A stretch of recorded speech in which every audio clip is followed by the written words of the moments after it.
É possível, viável, provável, não sei nem como formular isso, né? Voltar uma taxa dessa?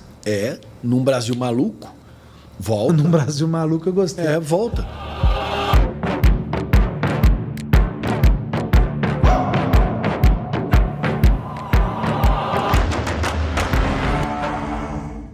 Bem-vindos a mais um CRIcast. Nós estamos muito animados porque aqui no CRIcast, a gente fala de negócios, a gente fala de finanças, a gente fala de empreendedorismo, mas sempre à luz da palavra. Eu sou o Ian, muito bem-vindo. Eu sou o Gusmão, sejam muito bem-vindos. E a gente está recebendo aqui um grande amigo meu, já me ajudou demais, já me ensinou demais, o Diogo Gonçalves. Vou falar um pouquinho de você.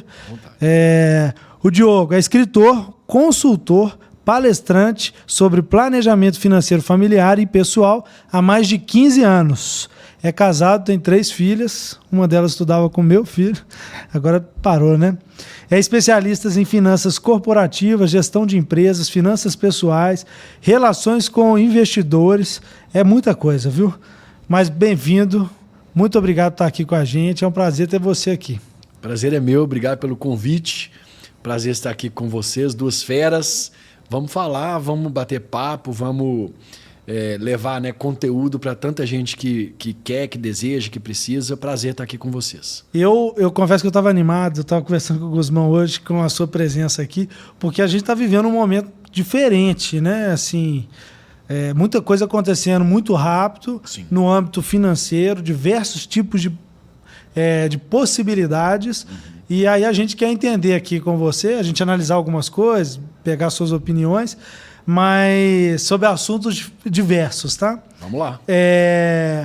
Vamos começar, né? Vamos começar com um assunto do momento. A gente está vivendo um momento onde, hoje, o dólar bateu, até a hora que eu olhei, tinha chegado a quase 6,10.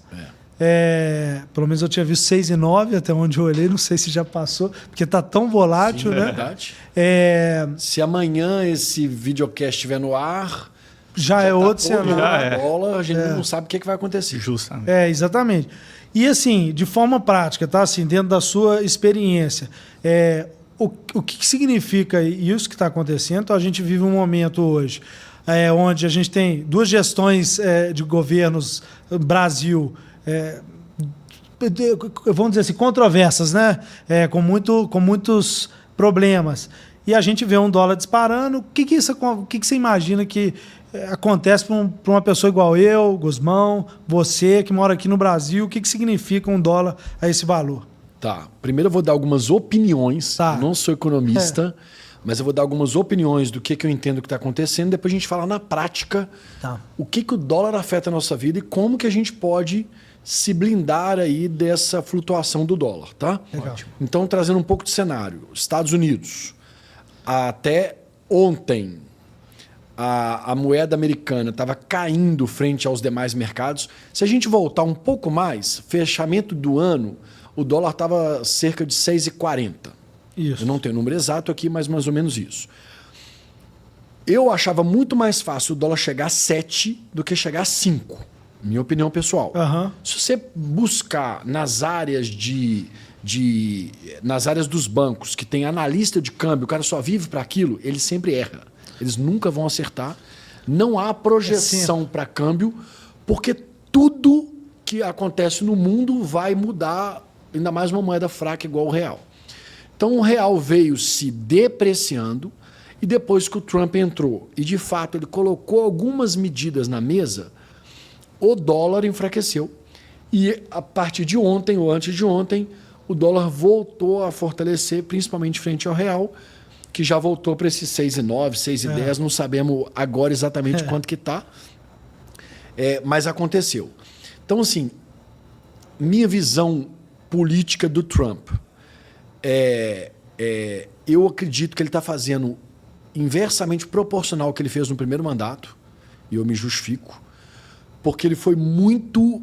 Ele buscou muita popularidade nos 2 primeiros anos do primeiro mandato dele, fazendo mais coisas soft, já falando na língua do Trump, coisas mais leves, e que a população estava com ele, que achava que era aquilo mesmo e tal. E ele deixou para os 2 últimos anos tomar medidas importantes, relevantes, mas mais impopulares. Aham. Eu acredito que a estratégia dele mudou totalmente. Ele está sendo totalmente impopular agora, está causando muito medo. Eu te confesso que eu não sei se tudo que ele está fazendo vai dar bom, vai ser bom, Aham. não sei. Mas, a princípio, parte do pressuposto que ele está lá defendendo os interesses dos Estados Unidos, do país dele, frente aos demais. Em relação à tarifa, eu tenho que é o grande tema atual, é a questão tarifária, buscar reciprocidade, eu acho muito justo. Os Estados Unidos ficou 70 anos cobrando uma tarifa menor para produtos que vinham do exterior, ou seja, que chegavam nos Estados Unidos, do que os outros países cobravam dos Estados Unidos para produtos que saíam dos Estados Unidos para esses países. O que ele buscou agora foi reciprocidade. Reciprocidade é: você me cobra 20, eu vou te cobrar 20. Você me cobra 10, eu vou te cobrar 10. Você me cobra 50, eu vou te cobrar 50. Então ele fez isso na largada. A forma dele fazer, o jeito dele fazer, quem sou eu para dizer se ele está certo ou errado? Eu estou vendo tanta gente batendo nele, eu não tenho coragem, porque eu sou desse tamanhozinho e ele é gigante, ele é o presidente do maior país do mundo. Então eu não tenho coragem de dizer. Eu tenho percepção de que o Trump sabe o que está fazendo, e se fosse ali um jogo de barganha, ele joga lá para cima para depois ele ir amaciando. Entendi. É um pouco da minha percepção. Joga lá, quebra, dá um alvoroço, depois ele vai ajustando. Agora, é fato de que os Estados Unidos migrou de um país totalmente industrial para um país de serviço. É só ver as maiores empresas da Bolsa de Valores são tecnologia, são serviço, não são mais da indústria. E ele está ali, de alguma forma, indicando que ele quer a volta da indústria. Nós não sabemos se os americanos querem trabalhar na indústria. Então, tem várias informações que eles têm que a gente não tem. Eu até vi muito meme na internet disso, né? Que o americano vai voltar agora para a indústria. Pois é. Era algo que ele tinha deixado. Ele quer, mas e o tanto que a indústria é importante para o país? Então, assim, esse é o lado do que eu vejo assim do Trump, e parte dessas movimentações de dólar para lá ou para cá frente ao real são essas decisões, são essas coisas que ele está tomando lá. Que para o Brasil me parece positivo. Por quê? Porque não teve muitas mudanças em relação à tarifa com o Brasil. Teve um pouquinho ali no aço. O Brasil exporta muito pouco aço. Eu trabalhei 13 anos na Uzi Minas. A exportação para os Estados Unidos é relevante, é importante, mas não é grandes volumes que podem aumentar por causa da relação Estados Unidos e Brasil e Estados Unidos. E não só a commodity, que sempre levou o Brasil para exportação, mas outros tipos de produtos que a gente não exportava antes, a gente pode começar a exportar, porque os Estados Unidos restringiu muito os outros mercados. Ou também começar a exportar para outros países, já que eles, em teoria, eles vão diminuir a importação que vem dos Estados Unidos. Então, sim, para países emergentes e com, por exemplo, um agronegócio forte igual ao do Brasil, eu tendo a olhar com bons olhos essa briga mundial. Agora, a briga mundial afeta a gente? Afeta. Sim. Esse mundo globalizado, choveu na China, é problema aqui com a gente. Deu sol nos Estados Unidos, tem problema aqui com a gente. Eu até vi uma notícia hoje, e aí que eu pensei nisso, e até foi o motivo da pergunta, é porque grande parte dos insumos de qualquer equipamento vem da China. Sim. Então, por exemplo, eu vi que parece que teve uma corrida para compra de iPhone nos Estados Unidos agora. Provavelmente, com essa briga Estados Unidos e China, eles vão ter que aumentar o preço do iPhone. Porque cara, tudo. A gente compra o iPhone e tá lá, made in China, compra um tanto de coisa. Mas por quê? Porque a indústria foi para lá. É um movimento que aconteceu nos últimos 70 anos. E me parece que o Trump quer voltar a ter o controle dessas coisas. Se é bom ou não é, a gente vai ver no futuro. Mas o que ele demonstra é isso. Ele precisa de voltar a ter uma indústria forte. A indústria de carro automotiva era de lá. Eu fiz uma especialização em Michigan uma vez, em Ann Arbor, e eu desci em Detroit. Destruído. Acabado. Eu não sei como é que está hoje. Já faz alguns anos que eu fiz. Acabado. Era indústria polo automotiva. Acabado. Miséria. Gente na rua. pedinte, estava muito feio. Então, assim, eu não sei, toda quebra estrutural, né? Você para de fazer de um jeito e vai fazer de outro, tem esse rebuliço todo mesmo. Aham. Eu vejo muito economista falando bem, muito economista falando mal, e muita gente também sem saber ali as consequências. Porque o Trump, de fato, ele falou muito, muita coisa que ele falou é muito difícil de colocar em prática, mas agora as coisas, parte do que ele falou, ele está colocando em prática. Então começou a assustar ou começou a precificar real em todos os mercados. Agora, o governo no Brasil, por exemplo, não comparado na primeira pergunta que você fez, dizendo assim, e como que é o governo do Brasil? Né? Como que a gente está agora? A gente está num governo de esquerda que prioriza gasto público, ou melhor, não prioriza, né? Ele gasta sem orçamento ou acima do orçamento, acima do que pode, priorizando o governo faz com que as pessoas dependam dele. Então, o governo fica forte, as pessoas passam mais a depender dele com o dinheiro dele. Isso é inflação. Sim. Isso igual trazendo aqui para a nossa realidade de finanças pessoais, é como se você ganhasse 50 mil e gastasse 60. Essa conta não fecha. No mínimo, para você ter saúde financeira, você tem que gastar menos que você ganha. Ele está gastando mais do que arrecada, o que é um grande perigo para esse governo atual e para a manutenção desse governo, ou para quem vier na próxima daqui a 2 anos, enfim. É muito perigoso o que a gente está vivendo novamente com a esquerda no poder. E essa briga, né, que a gente está presenciando entre Estados Unidos e China ali, eu quero trazer isso para o Brasil. Isso, efetivamente, tem vários transtornos na indústria, né, na criação de crescimento no Brasil, mas para a população, qual que é o impacto mais direto que você vê nesse momento com essa briga Estados Unidos-China que pode estar afetando o Brasil? Então, a princípio está me parecendo que está abrindo um espaço para o Brasil exportar mais, vender mais. Se o Brasil vende mais, ele produz mais. Se ele produz mais, ele contrata mais gente. Se ele contrata mais gente, tem mais gente empregado, mais gente gastando dinheiro, mais dinheiro em circulação. Risco disso é a inflação subir ainda mais. Porque o que está acontecendo com o Brasil hoje, que é danoso para o país, nós somos o segundo país no mundo com juro real mais alto. Isso. Qual que é o primeiro? Argentina. Mas momentâneo. Porque eu tinha... Porque tá assim, ó. Porque depois que a direita chegou lá, o Milei, ele conseguiu reduzir muito a inflação, consequentemente a taxa Selic deles, entre aspas, consequentemente o juro real. O juro real do Brasil hoje é altíssimo, Então, qual que é o problema de uma taxa de juros, que é a Selic, muito alta? Os empresários param de investir. Pô, eu tenho na renda fixa 15% ao ano.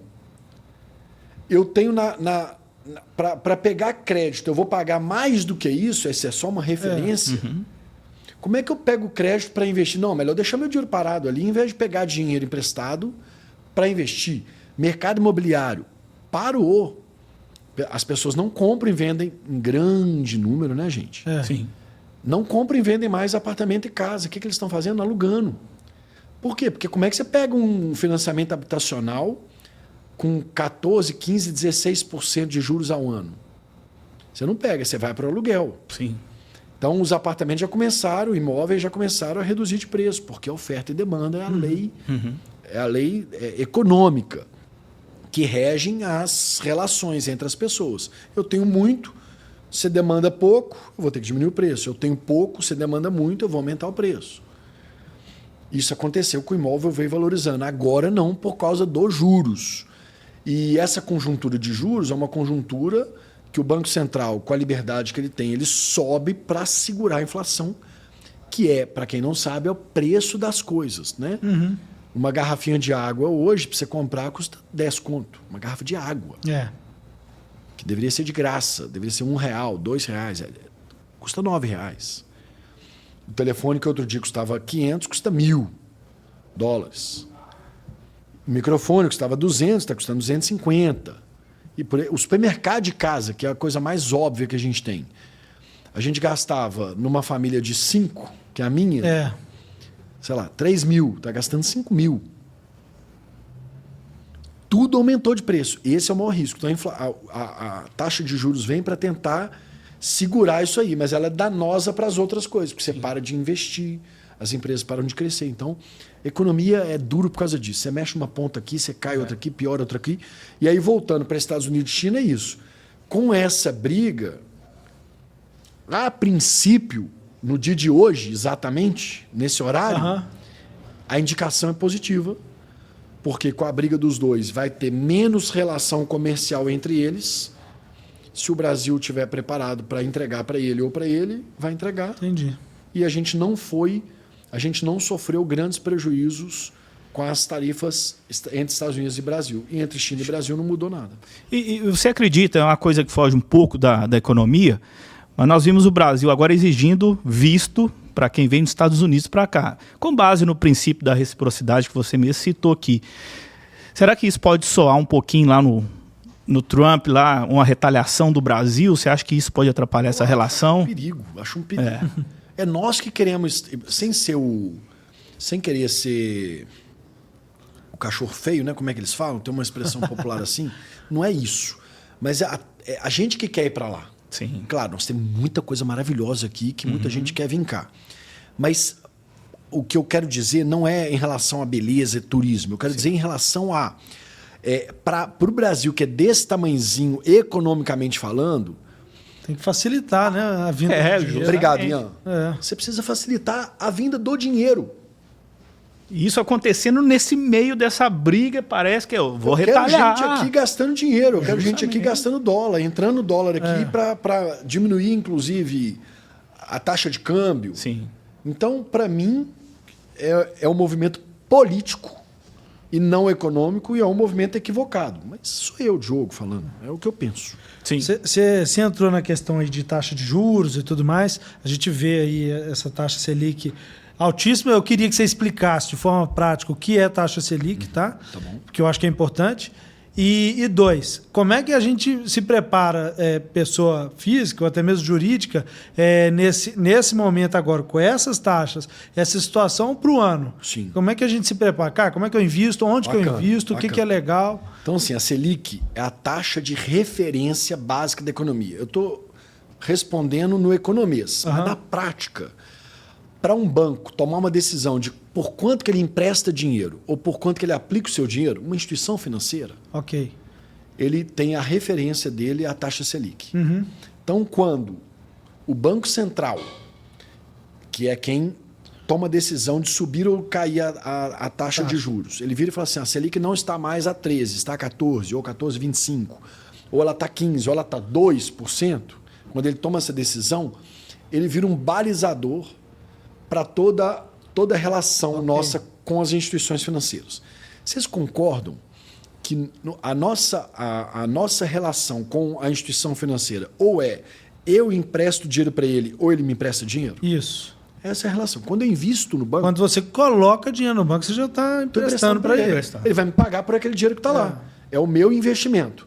Quando eu preciso de dinheiro dele, ele me empresta dinheiro. Então, a nossa relação é essa. A nossa relação é gerida ou ela é balizada por essa taxa Selic. Claro, na hora que eu estou emprestando dinheiro para ele, se ele pagar ali 100% da Selic ou do CDI, que aí é mais técnico, mas grava a Selic já está bom demais, porque a Selic e o CDI são primos. A diferença entre os dois é 0,8, 0,7, 0,9. Pouco importa. Então, onde a gente tem que focar? Na hora que eu estou emprestando meu dinheiro, ou seja, eu estou investindo no banco, ele vai ser CDI mais 10...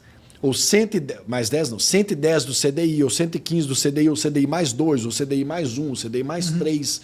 A referência vai ser essa. Quando eu pego o dinheiro emprestado, normalmente vai ser uma taxa muito mais alta. Por exemplo, o empréstimo pessoal hoje... Que ele tem que ganhar nessa diferença. Que ele ganha dinheiro. Ele está cobrando, às vezes, 5% ao mês.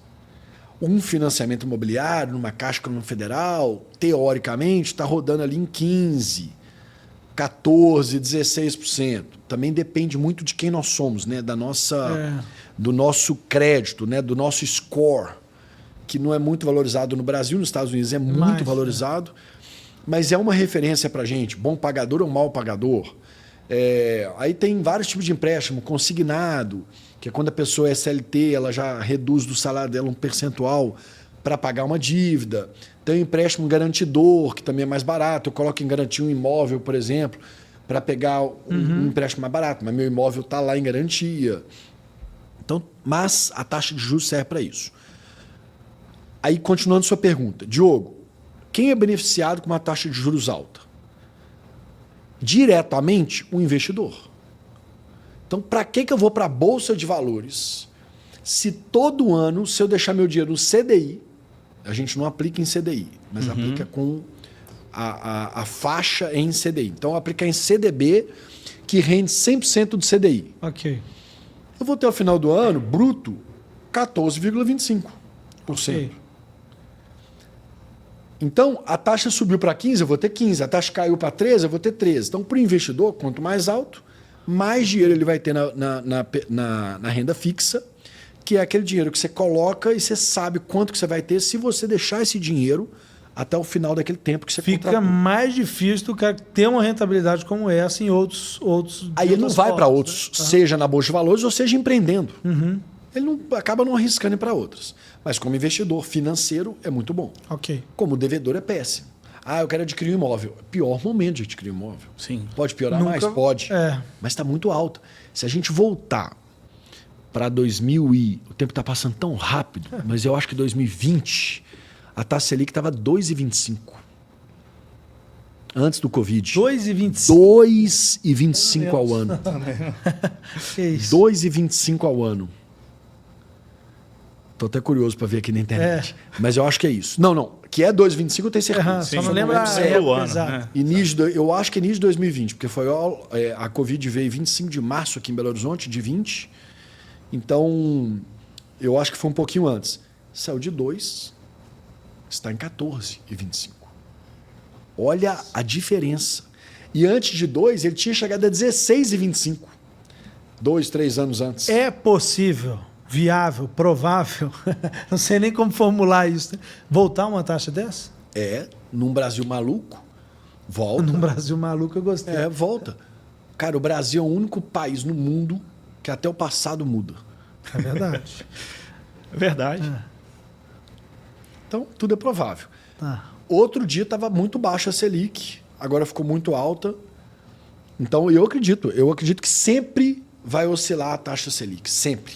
Ela vai oscilar. Então, hora vai ser a hora do investidor financeiro, hora vai ser a hora do credor, do cara da empresa. Eu citei os Midas aqui, então os Midas vai no mercado buscar dinheiro. Então, por exemplo, mercado de capitais. Debenture. O que é debenture?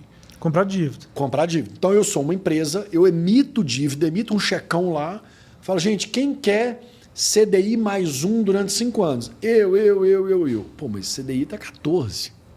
Entendi. Então, olha o custo para o cara ganhar 20 de margem. 20, ele tem margem de lucro, por exemplo, aqui estou hipotetizando uma margem de lucro de 20%.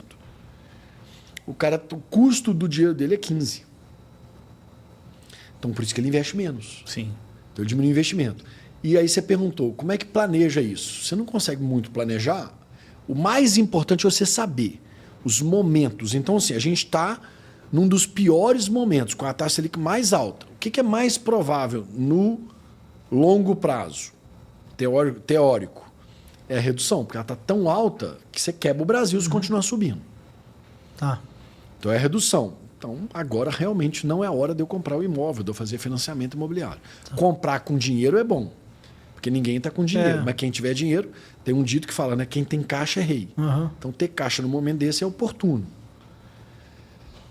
Então, para o devedor é difícil. E para o cara que tem o dinheiro, ele deveria aproveitar esse momento, diminuir a exposição dele à Bolsa de Valores brasileira. Entendi. E colocar dinheiro em renda fixa no Brasil.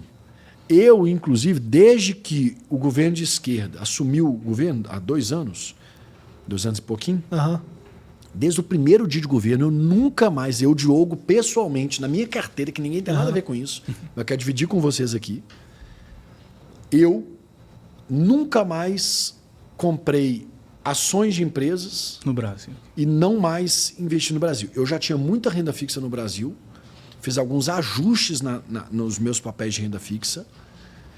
Está ganhando muito dinheiro em renda fixa no Brasil, ainda continua valendo a pena, apesar de todos os riscos e a taxa de juros é tão alta, porque também é muito alto o nosso risco. Mas nunca mais investi em bolsa de valores, só vim reduzindo posição e praticamente zerado. Então hoje, quando eu vou sugerir para alguém, investe lá nos Estados Unidos em dólar. Então hoje em dia não dá mais para comprar dólar e deixar debaixo do colchão. Você dolariza o seu dolariza dinheiro. E investe. Investe. Ganha dos dois lados. Então tem mais de 2 anos que eu estou investindo em dólar nos Estados Unidos. Ok. Renda fixa no Brasil e criptomoeda. Tá, isso que eu ia entrar agora. Você já... Não, mas calma aí que eu queria fazer, porque eu acho importante, mas vai lá. Só pra gente trazer Mas eu volto nesse assunto aí. Nós temos que entrar aí. Mas é porque... Vou deixar para a última coisa? Beleza. Que aí a pessoa Combinado. fica até o final. Combinado. para segurar o pessoal. Então, nós vamos quer falar saber de criptomoeda, Bitcoin... Mas não, eu queria o seguinte, cara, é só para trazer para um contexto cristão, e a gente já está entrando em finanças e como se preparar aí para momentos como esse. Eu queria rebobinar um pouquinho e entender a sua visão, porque eu te conheço, eu sei que você é um cara muito certo e muito bem controlado. Eu fiz, antes de eu casar, fiz uma consulta com o Diogo Sograna, eu e a Bela e tal. E eu queria saber, na sua opinião, a importância, aí depois a gente segue para isso, do planejamento financeiro sob um viés cristão. Assim, eu sei que você é cristão e líder de célula e tudo mais, e eu imagino que você tem até embasamento bíblico a respeito disso. Então eu vou falar o seguinte. Sua pergunta é muito boa. Eu quero citar algumas coisas. Então eu quero citar Gênesis para ensinar a gente a poupar. Ok. Quero citar Lucas para ensinar a gente a planejar. Uhum. E eu vou dar uma estatística minha de que com organização financeira e planejamento financeiro, 80%, esse é número meu, da sua vida financeira está resolvida. Ok. Os outros 20% é investimento e boas decisões financeiras, boas tomadas de decisão, que tem a ver com investimento também. Mas 80% é de organização e planejamento. Então, primeira coisa, Gênesis, contar a história de José rapidamente. José tinha por Deus um dom de revelar sonho. O faraó teve um sonho maluco de 7 vacas magras, 7 vacas gordas, espiga de milho detonada, outras boas, enfim. Ele teve esse sonho, José, então, revelou o sonho. O primeiro livro da Bíblia nos conta isso. E ao revelar o sonho para José, ele falou, o seu sonho diz que, Deus está me dizendo que durante 7 anos a gente vai ter muita riqueza, muita bonança, muita fartura, e nos outros 7 anos vai haver pobreza, fome, miséria. Eu imagino, sabe aquele dito popular, o Ian é novo, não vai saber, mas a gente sabe. Aquele dito Maldade, popular. eu E agora, que José? era da minha idade. E agora, Sabe? José? E agora, José? Pois é. Pois é. O E agora, José, deve ter nascido dessa época. Porque imagina o faraó fazendo assim, tá bom.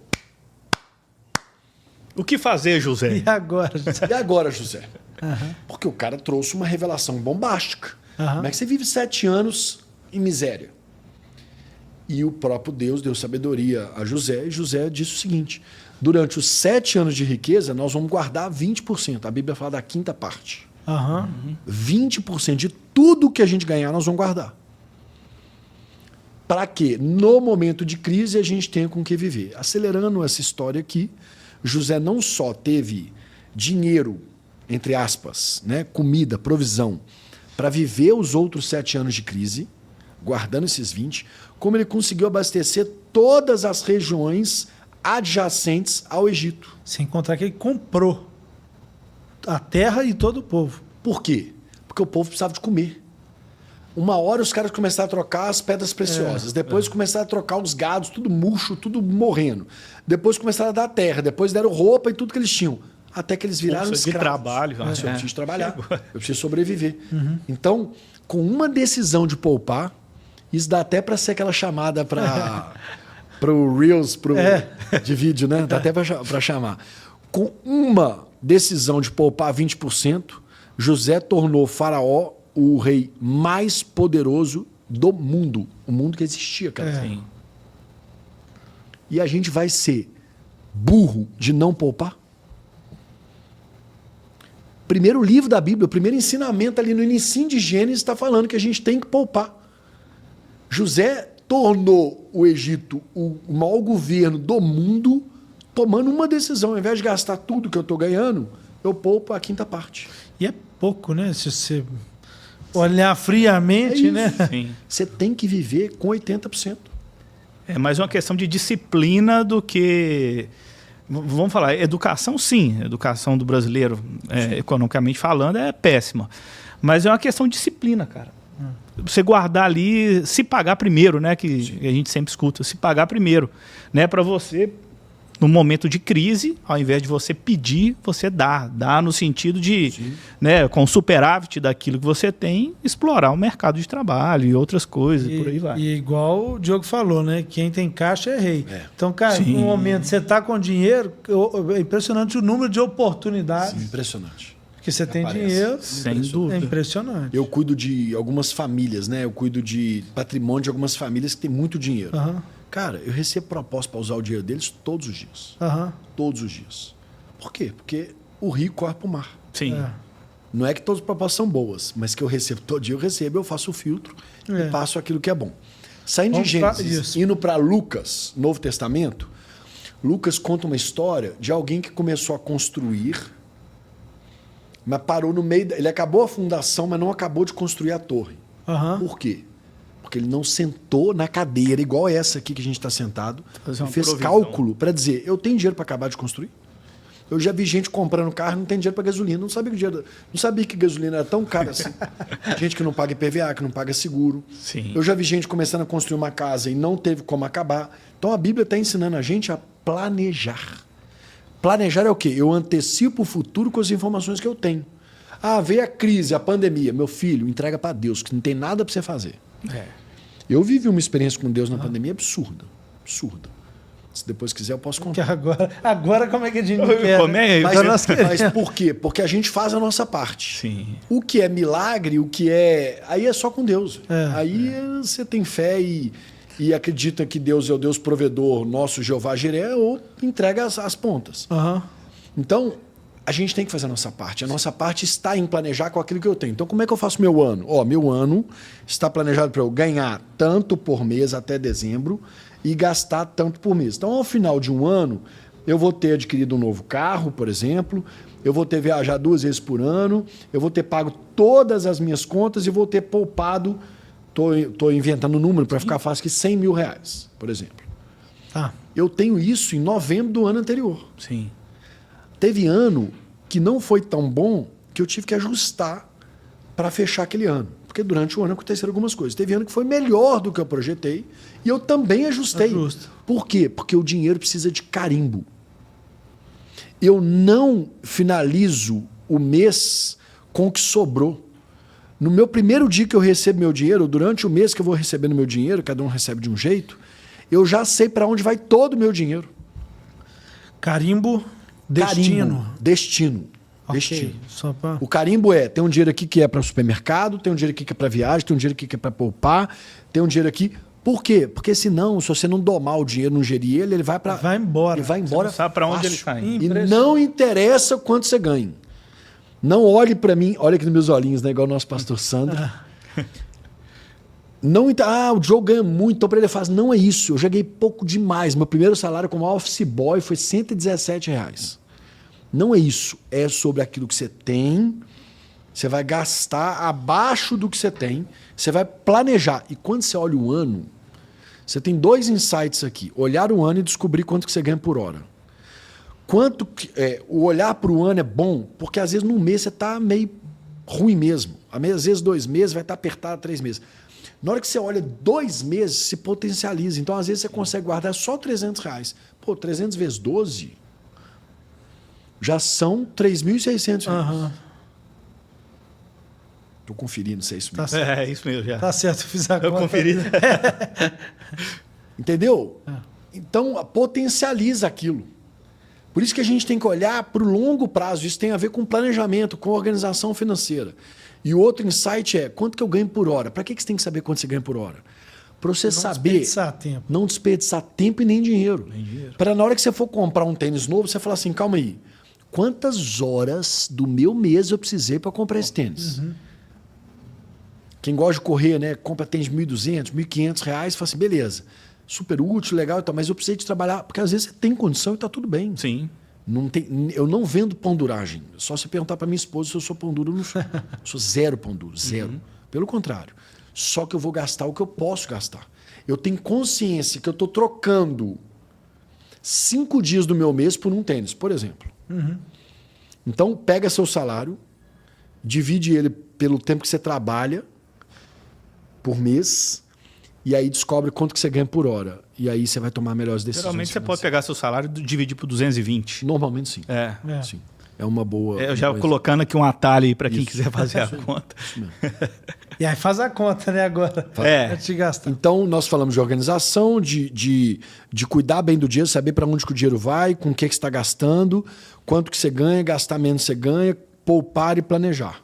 80% da sua vida financeira pessoal está resolvida. Ok. E você acha que, assim, isso se resume para qualquer pessoa, indivíduo. Sim. Qualquer pessoa. Como cristão, a gente tem uma responsabilidade a mais? Maior, porque a Bíblia fala do nosso nome, Ok. que é mais importante que grandes tesouros. Então a gente tem que preocupar com o nosso nome, não ter nome sujo, não dever o outro, não cumprir com a palavra. Se eu devo, eu te pago até a morte, mas eu te pago. Ou te pago no prazo que eu combinei. O mordomo de Cristo, a Bíblia fala de mordomia. Mordomia é gerir bem aquilo que Deus te dá. Então a gente tem obrigação de gerir bem a minha empresa, gerir bem os meus funcionários, gerir bem a minha casa como sacerdote do lar, como provedor, como cuidar dos nossos filhos, da nossa esposa. Aqui eu estou falando enquanto homens. Né? Sim. Legendários? Todos. Aú. Tô indo amanhã. Ele custou. Ó, que bacana. Amanhã de novo, É né? Tô indo verdade. servir. Olha que bacana. Esse aqui custou aí pro Legendário, mas foi. Não vou falar mal dele. Não, mas muito, muito legal. Agora eu acho que a gente pode... Eu queria trazer esse contexto de importância dentro da palavra, da gente poder saber gerir, a responsabilidade como cristãos da gente gerir, para agora a gente poder ir para... Agora acabou o podcast, já deu, obrigado. Para a gente poder ir para outras formas, né? E aí eu sei que o Guzmão tem mais propriedade que eu.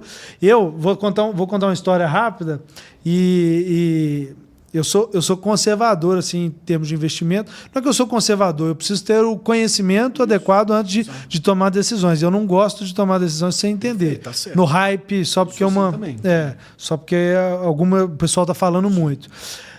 Muitos anos atrás, não lembro quantos, tem alguns anos atrás, o Bitcoin estava R$40 mil. Eu conheço uma pessoa, esse cara já era investidor de Bitcoin, esse cara me apresenta a oportunidade de investir em Bitcoin. Eu falei o seguinte... Não vou entrar. Não, calma. Eu só pensei Todo mundo já deixou de entrar, já perdeu seu... Não, mas eu fui até muito inocente, porque eu tinha a impressão de que ele não podia ser fracionado. Então eu falei assim, cara, R$40 mil diante do meu cenário, eu não tenho condição de ter um Bitcoin. Eu até queria, eu só não tenho condição. E não tive a curiosidade também de tentar entender mais a fundo. Só falei assim, cara, não é meu momento e tal. Nessa época você era um adolescente também, então... Cara, devia ter 20 e poucos anos. O cara trocou 20 bitcoins por um rodízio. Essa história é famosa. Não é nada. Aí, o que aconteceu depois? Anos se passaram, o Bitcoin não lembra exatamente o valor, mas ele chegou numa... Ele já bateu o recorde de $110 mil. Mas na época ele tinha chegado numa máxima histórica, tava só crescendo, só máxima. E aí eu tomei uma decisão, falei assim, vou a partir de agora fazer o meu primeiro aporte, comprar a quantia que eu tinha lá, era pouco dinheiro, mas falei, cara, para mim era muito, né? Vou comprar isso e a partir deste mês eu vou separar X reais, onde eu vou comprar todo mês. Eu não quero isso para hoje, eu quero isso para o futuro. E você é trader, né? Mas eu não tenho a energia para poder ficar acompanhando. Eu estou do seu lado aqui. Essas variações muito grandes. E é pensar no então longo prazo. eu prefiro sempre pensar no longo prazo. Então foi a minha ideia. comprei. Esse dia foi a última máxima histórica. No dia que eu comprei meu primeiro aporte. Geralmente acontece Passou, isso acho que 2, 3 anos só no... Mas agora voltou. Aí, olha, é pior. Eu comprei, eu falei, comprei uma vez. Não, mentira. Depois eu fiz até um segundo aporte de novo, porque tinha caído. Falei, alguém me convenceu, aproveita e compra, né? E aí, desde então, virou até uma brincadeira no nosso ciclo de amizade. Só perde quem vende, só perde quem vende. Então, E aí, recentemente subiu muito, né? Novamente. E aí, quando chegou no valor que eu comprei, eu vendi. E aí subiu mais. Você zerou a sua posição e... Na verdade, eu perdi R$15. Tinha uma taxa de saque. R$15 sem contar a inflação, sem contar... Ô, Ian, rapidinho. Eu dou consultoria. Né? Quem não me segue ainda, não me conhece, Diogo e Sua Grana. Né? Diogo sou eu e eu falo para Sua Grana. E eu chamo ele de Diogo e Minha Grana para todo mundo. Tá? E é porque é dele mesmo, é a Sua Grana. E eu comecei a dar consultoria de Bitcoin. Eu tenho uma pessoa especialista em criptomoeda na minha equipe.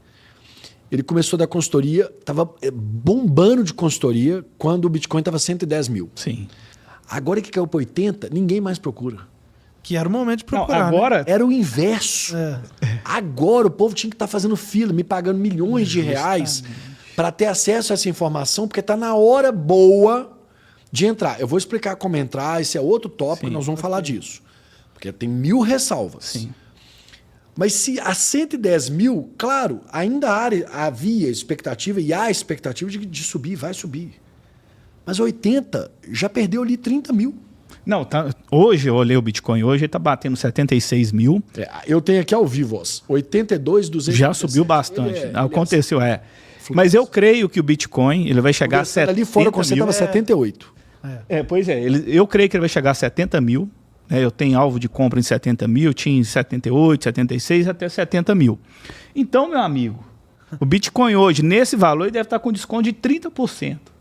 Imagina, você entra, você não quer comprar uma televisão com 30% de desconto? O Bitcoin hoje está batendo 30%. Gente, as recomendações estão vindo do Guzmão, não são minhas. Eu não acho que vai chegar a 70.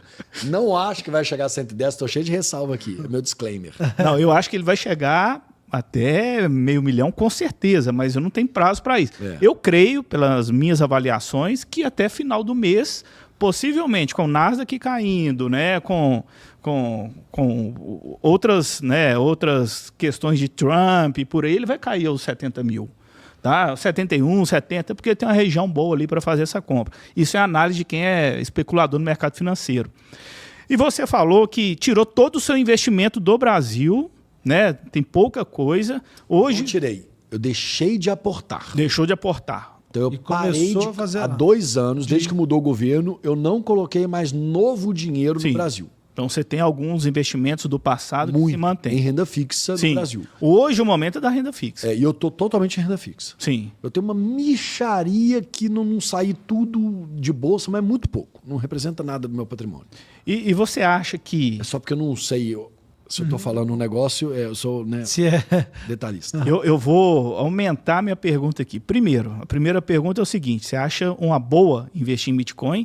Segundo, você acha que as pessoas hoje investem no Brasil por falta de informação em relação ao mercado americano, que movimenta trilhões de dólares por dia, muito maior? E eu entendo que a mesma...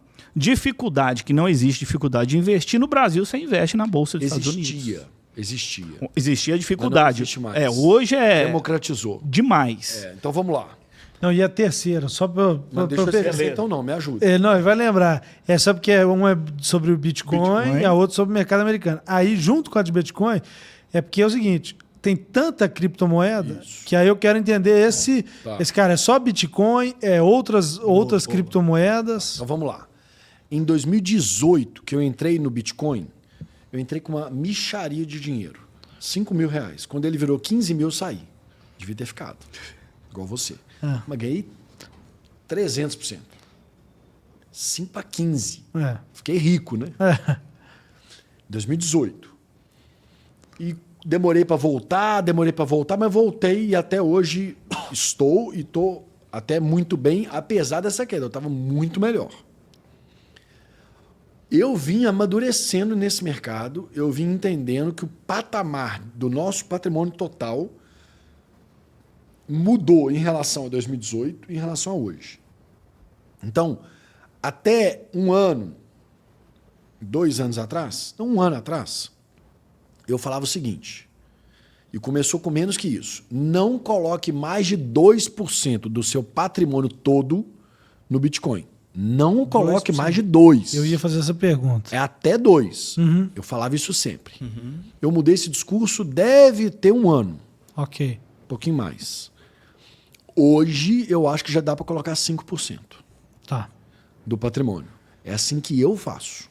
Então, eu aumentei a minha exposição no Bitcoin, na criptomoeda, eu vou chegar lá nessa diferença, porque eu entendo que o negócio consolidou.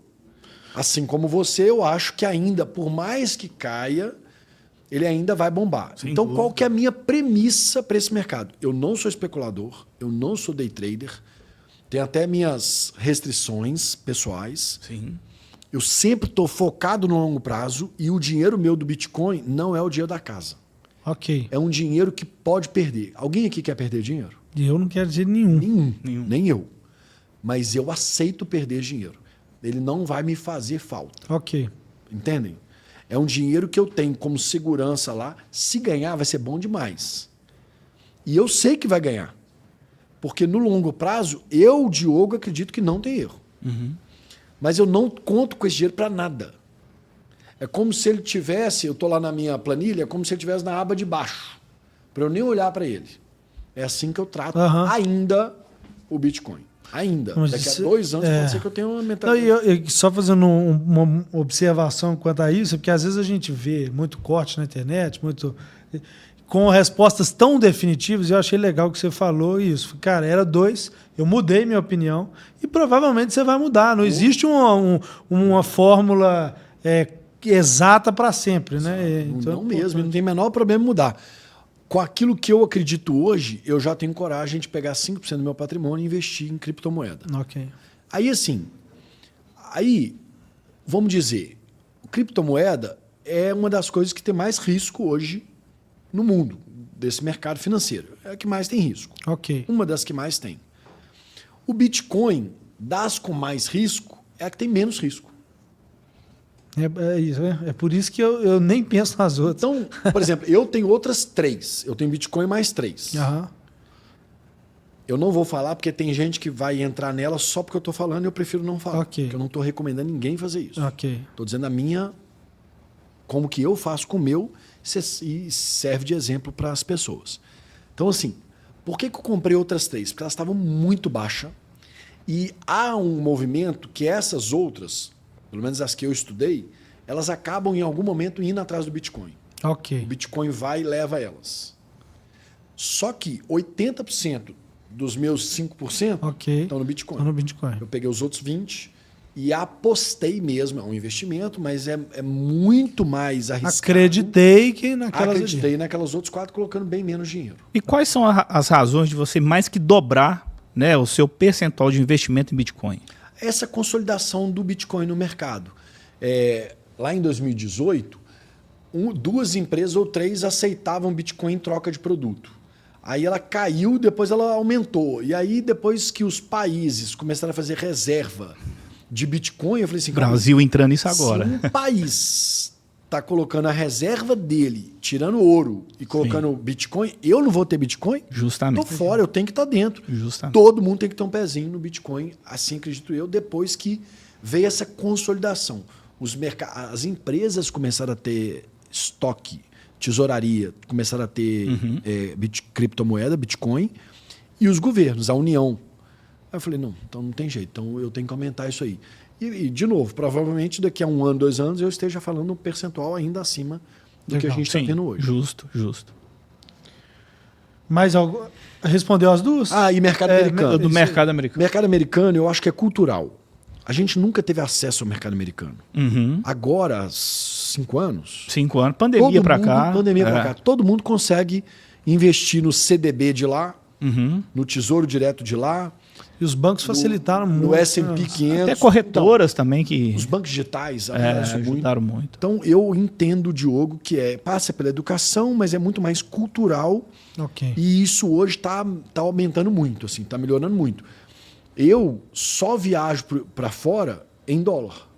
Eu tenho meu dinheiro de dólar em viagem, por quê? Para eu não sofrer. Sim. Eu não converto. Eu passei um sabático lá Quem agora converte em Orlando. não diverte. Né? Eu passei lá 100 dias, um sabático que eu fiz. Assim que eu saí da presidência da Itatiaia, eu me permiti, com a minha família, ter um tempo de descanso, de refrigério. Fiquei lá 100 dias. Os meus 100 dias lá, eu tinha um budget, um orçamento em dólar. Converti nada. Eu tinha lá X mil dólares. Já estava lá. Para isso. Para isso. Por quê? Porque eu fui comprando ao longo da minha vida e fazendo média. Então, pouco importa se hoje está 6,10. Sim. Eu tenho dólar lá de 4,90. Então, e eu estou contando a minha experiência própria dizer que é um caminho que as pessoas podem fazer. Legal. Elas tendo um dinheiro de dólar para as viagens em dólar, que porventura elas venham a fazer. Sim. Então, elas compram em média e deixam o dinheiro investido. E ter o dinheiro investido porque é a moeda mais forte do mundo. E não sei se um dia vai deixar de ser. Sim. E se for falar de mercado financeiro, bolsa de valores, é incomparável. Se a gente pegar os últimos 10 anos de S&P 500 e IBOV, ou seja, o índice das ações que mais negociam na bolsa de valores, e o índice das ações que mais negociam na bolsa de valores americana, em moeda, sem conversão de real para dólar, em moeda, em 10 anos, o S&P rentabilizou o dobro, segundo o JP Morgan, rentabilizou o dobro. Se eu pegar a moeda, tem uma arbitragem cambial de 6 vezes. Entendi. Então, você tinha um dólar a R$1, o dólar está a 6. Então, o que você colocou lá a R$1, hoje vale V6. Mais a Bolsa de Valores, que dobrou nesses 10 anos em relação à Bolsa do Brasil. Então, não faz sentido colocar dinheiro na Bolsa do Brasil. E o brasileiro Pronto, que não falei. sabe onde... Pronto, falei, me batam. E o brasileiro que não sabe onde investir, SP 500, pronto. Isso. Compra índice lá que você está bem. As pessoas compram aqui... Até renda fixa em dólar. Sim, sem dúvida. Só de dolarizar o seu capital, não agora que está 6 e tanto, mas só do momento que você dolariza o seu capital... 5,30. Não, sem jeito que dúvida. E as pessoas aqui preferem comprar uma Magazine Luiza, porque um influenciador falou, ao invés de comprar uma Apple. É o tweet, né? Bom, gente, nós já estamos com... Você Nosso deve ter tempo esgotando. nosso tempo esgotando. O papo passa rápido O papo tá demais, muito bom. Eu tinha muito mais coisas que a gente tinha. Vamos fazer um 2. Eu Vai ter que acho. fazer. Bora. Eu acho ter que que fazer. é melhor uma série. Pode ser. Vamos ver como é que vai ser a repercussão. Isso. Se o pessoal gostar, comentar. Tiver muita Isso. curtida Compartilhar, ali, curtir. né?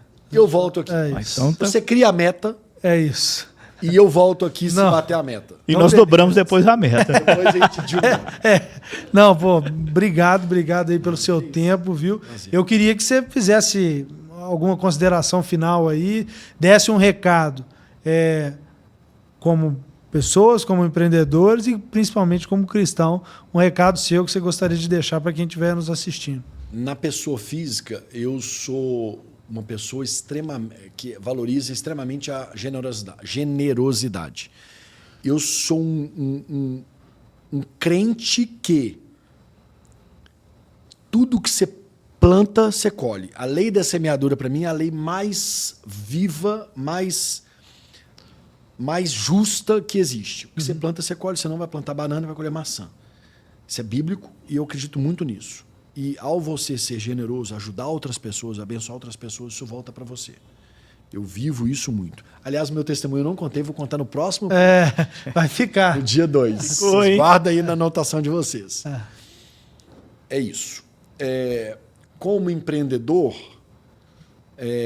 eu diria que é a base da pessoa física mesmo. Um pouco do que eu já disse, assim. Ter o orçamento caprichado e um planejamento bem feito. Eu geri algumas empresas já e o foco ali num orçamento bem feito. E todo ano revisitar o orçamento, fazer orçamento base zero tudo, joga tudo fora e começa de novo. E fazer um planejamento, eu acho que é a essência ali de uma boa gestão financeira. Revisitar o business plan, né, o modelo de negócio, eu sou a favor disso. Não tem como ficar sem IA, né? Tudo hoje é IA, inteligência artificial, tem que estar dentro, não é modinha, não vai passar, tem que ficar de olho, colocar ele para trabalhar para a gente e etc. E, como cristão, buscai primeiro o reino dos céus e todas as outras coisas vos serão acrescentadas. Aí finalizou bem. Pô, obrigado mais uma vez. Vamos lembrar o pessoal, se inscreve no nosso canal, segue o Diogo, né? O Diogo e sua grana, em qualquer lugar praticamente, né? E nosso o Instagram do CRI, que é @CRIVLS. E compartilha aí com os amigos empreendedores, cristãos, porque isso aqui é uma oportunidade diferenciada que a gente está tendo, né, Guzmão? De ter acesso a pessoas como você e poder trazer mensagens e inspiração para outras pessoas que às vezes tem tantas referências, né, no mundo e às vezes não tem referências dentro da igreja ou não conhecem pessoas que podem também trazer aí opiniões, trazer insights, trazer conhecimento relevante e aplicável para a vida delas, né? É isso, gente. Obrigado, Diogo. Obrigado, Diogo, mais uma vez. E eu quero mais. Eu já quero mais. Vamos para cima. Se eles cumprirem a meta que o Ianzinho vai colocar. Vou colocar uma aí, vou definir. Isso aí. Até mais, pessoal.